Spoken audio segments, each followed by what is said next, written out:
దగ్గరికి ఎప్పుడు వచ్చారమ్మా మీరు? 3 నెలలు. 3 మంత్స్ బ్యాక్ వచ్చారు. ఏ ప్రాబ్లంతో వచ్చారమ్మా? మోకాలు మోకాళ్ళ నొప్పులతో. దీనికి ముందు ఎంతమంది డాక్టర్లకు చూపించుకున్నారు? ఎవరైనా చూపించుకున్నారా?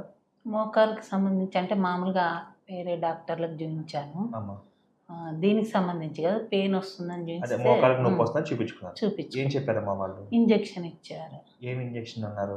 మామూలుగా ఆయన అన్నిటికీ చూస్తాడు డాక్టరు. ఆ, ఆయన ఇచ్చారు. నొప్పికి ఇంజెక్షన్ చేశారు. ఓకే. టాబ్లెట్లు ఇచ్చారు. ఇచ్చారు. ఇంకా ఎక్కువైంది నాకు. సరే అమ్మా. ఎక్కువైతే మళ్ళీ అప్పుడు ఎట్లా ఇది ఎక్కడ తీసుకుంటే బాగుంటుందని. సో దాని తర్వాత మనము ట్రీట్మెంట్ చేసిన తర్వాత ఎట్లా ఉందమ్మా? బాగుందండి. నొప్పి తగ్గిందమ్మా? ఓకే. నడవగలుగుతున్న పెయిన్ ఏం లేదు. ఉమ్, ఓకే. లేకపోతే కూర్చోలేకపోతుంటుంది అని నడవలేకపోతుంటే ఇప్పుడు ప్రాబ్లం లేదు. సో బేసికల్గా ఈ పేషెంట్ ప్రాబ్లం ఏంటంటే మనం ఒక స్కాన్ చేసాము. So musculoskeletal scan. దాంట్లో ఈవిడికి కార్టిలేజ్ అనేది కొంచెం ఒక పక్కన బాగానే ఉంది కానీ ఒక పక్కన బాగా తగ్గిందనమాట. ఆవిడ అన్నట్టు చాలా చోట్ల ఏం చేస్తారంటే ఇలా నొప్పులతో వెళ్తే ట్యాబ్లెట్స్ వేస్తుంటారు, పెయిన్ కిల్లర్స్ ఇస్తూ ఉంటారు. అవి వేసుకున్నంత కాలం నొప్పి తగ్గుతుంది, మళ్ళీ నొప్పి వచ్చేస్తూ ఉంటుంది.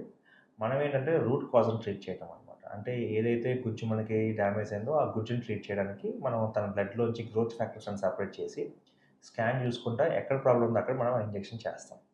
దానికన్నా ముందు ఒక లేజర్ ట్రీట్మెంట్ అంటాం కానీ ఇట్స్ రేడియో ఫ్రీక్వెన్సీ అబ్లేషన్. చాలా న్యూ ట్రీట్మెంట్ అనమాట. అసలు ఎటువంటి సైడ్ ఎఫెక్ట్స్ ఉండవు. ఆ ట్రీట్మెంట్ చేస్తాం. ఆ ట్రీట్మెంట్ చేసిన 2 వారాలు కానీ 3 వారాలు కానీ గ్రోత్ ఫ్యాక్టర్ ఇంజెక్షన్స్ చేయడం వల్ల ఈ పేషెంట్స్కి ఎటువంటి సైడ్ ఎఫెక్ట్స్ లేకుండా పెయిన్స్ తగ్గిపోవడమే కాకుండా వాళ్ళకి నీ రీప్లేస్మెంట్ సర్జరీ కూడా ఇన్ ఫ్యూచర్ మనం అవాయిడ్ చేయడానికి చేస్తున్నాము. ఇప్పుడు వచ్చి థౌజండ్స్ ఆఫ్ పేషెంట్స్ చూసాం. ఇట్లాంటి హ్యాపీ పేషెంట్స్ చాలామంది ఉంటారు. సో తెలియడానికి అనమాట మీకు ఏంటంటే ఇంకా అదే ఊర్లలో పెయిన్ కిల్లర్స్ వేసుకోవటము దానివల్ల ఏమవుతుందంటే ఈ ఈ పొట్ట అంతా ఖరాబ్ అవుతూ ఉంటుంది. గ్యాస్ ప్రాబ్లం రావటము, చిల్లులు పట్టడము అట్లాంటిదంతా. అండ్ దానివల్ల ఉపయోగం కూడా ఏమీ లేదు, మన శరీరం పాడవటం తప్ప. సో అట్లాంటి ట్రీట్మెంట్స్ కాకుండా ఈ కొత్తగా వచ్చిన ఎటువంటి సైడ్ ఎఫెక్ట్స్ ఏంటి advance treatments mostly for the knee pain, back pain కానీ షోల్డర్ పెయిన్ కానీ రకరకాల పెయిన్స్, క్రానిక్ పెయిన్స్ కానీ తీసుకుంటే కనుక సత్ఫలితాలు మనం చూడొచ్చు. Thank you.